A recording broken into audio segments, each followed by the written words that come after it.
안녕하세요, 느긋느긋입니다. 저는 우이동에 위치한 도선사에 나왔습니다. 선운각이라고 하는 옛날 그 요정정치의 산실이라고 하고, 요새는 뭐 예식장이나 카페로 운영되는 예쁜 공간이 있거든요.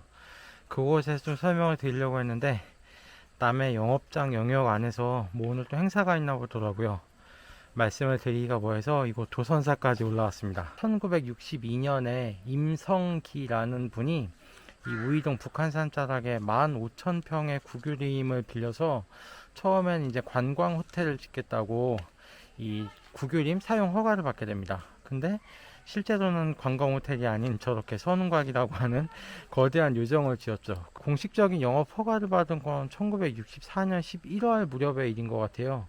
그래서 당시 언론에서 그 1964년 12월인가 하여튼 영업을 시작하고 나서 얼마 안 돼서 그 선운과 그 영업에 대해서 비판하는 보도를 내놓게 되죠. 북한산 국유림을 15,000평이나 빌려서 원래 빌린 용도가 아닌 요정을 지어서 영업하는 게 말이 되냐라고 해서 사회적으로 큰 물의를 일기도 했는데 뭐 유야무야 어떻게 넘어가서 결국에는 그냥 요정으로 영업을 하게 된 것 같습니다. 청운각, 대원각, 오지남, 뭐 삼천각 등등과 더불어서 한국에서 손꼽히는 요정으로 성장을 하게 됐죠. 임성기라는 분은 사실 그 이력이나 생애에 대해서는 저는 찾기가 조금 어렵더라고요. 근데 1959년인가에 재밌는 기사가 있었는데 그분이 그 종로의 화원이라고 하는 고급 요정을 1959년 당시에 영업을 하고 있었나 봐요. 근데 탈세 혐의로 탈세 혐의자로 신문지상에 오르내렸는데 결국에는 결과적으로는 그때도 이제 처벌은 면하는데 그 이유가 뭐냐면 그 화원의 그 영업 허가를 이 임성기라는 분의 명의로 받은 게 아니라 여러분 제 김재규 전 중앙정보부장 영상에서 한번 들어보셨겠습니다만 장정이라고 하는 분의 이름으로 영업 허가를 받아서 처벌은 면할 수 있었다고 합니다. 장정이라는 분이 왜 갑자기 등장할까 뚱딴지 같을 텐데 이분이 그 황해도 출신인데 별명이 뭐 몸빼라고 하나요? 그래서 굉장히 그 활달한 성격으로 유정업계에서 뼈가 굵은 인물이었다고 합니다. 선운각이 영업을 시작하고 나서 또 어떤 신문 보도에는 그 선운각의 주인이 그 임성기 씨가 아닌 이 장정희 씨로 나오는 기사도 있습니다. 그래서 제가 뭐 유흥업 쪽에는 경험이 워낙 일천하다 보니까 어떻게 이해해야 될지는 모르겠는데 뭐 임성기 씨가 자본을 대는 이른바 쩐주 역할을 하고 장정희 씨가 뭐 영업 등을 담당하는 뭐 총괄 마담 등의 역할을 하지 않았을까라고 생각은 해보는데 단순히 장정희 씨가 뭐 얼굴 마담 정도는 아니고 그 임성기 씨와 장정희 씨는 상당히 끈끈한 사업 파트너의 역할을 서로 분담하고 있지 않았을까 생각을 하고 두 분이 또 내연 관계였다고 합니다. 그래서 인터넷 어느 글을 보니까 그 임성기 씨가 뭐 집안의 어르신이었다는 분이 남긴 글이 있어서 봤더니 뭐 1960년대 중반 어느 무렵인가에 그 임성기 씨하고 이 장정희 씨가 사이가 갈라지면서 60년대 중반 어느 시점에 김재규와 장정희가 내연의 관계를 맺게 됐다는 또 이야기가 있더라고요.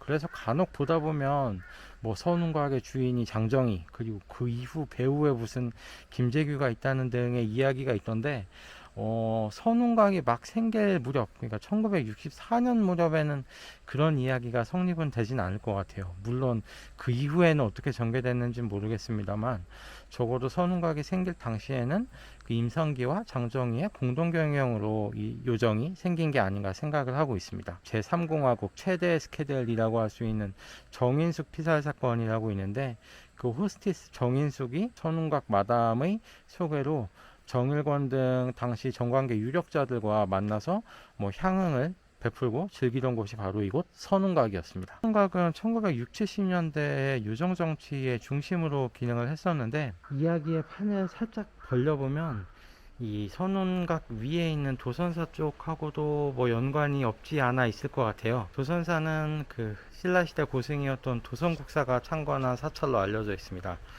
그런데 그 이후에 뭐 외란 등을 겪으면서 사세가 줄어들었다가 뭐 1960년대 무렵까지는 도선 사도 아니고 도선 암으로 불리는 작은 사찰이었습니다.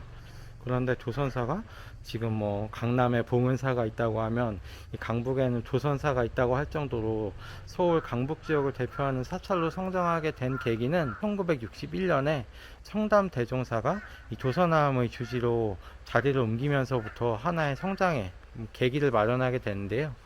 청담 큰 스님은 제가 뭐 불교 쪽으로는 워낙 지식이 일천해서 제대로 설명은 드릴 수는 없겠습니다만, 어쨌든 근현대 한국 불교의 기틀을 세우신 분이고, 이 불교에서 외색을 걷어내는 불교 정화운동을 이끌었던 불교 정화운동의 기수라고도 알려져 있습니다. 이제 조선암이 1963년인가요 64년인가에 조선사로 이름을 바꾸면서 청담 대종사님의 활발한 활동에 힘입어 큰 사찰로 성장을 해 나가게 되는데, 이 조선사의 성장에는 사실 그 유경수 여사의 역할이 상당 부분 일조를 했다고도 알려져 있습니다. 그래서 어떤 언론 보도에는 5.16 직후부터 유경수 여사가 이곳 조선사에 와서 불공을 드리기 시작했다라고 하는 뭐 보도도 있고, 근데 좀 더 신빙성 있는 이야기는 이 조선사 책의 이야기에 따르면은 1967년 8월 12일에 유경수 여사가 뭐 아무 전갈도 없이 그냥 이곳 조선사에 와서 불공을 드리면서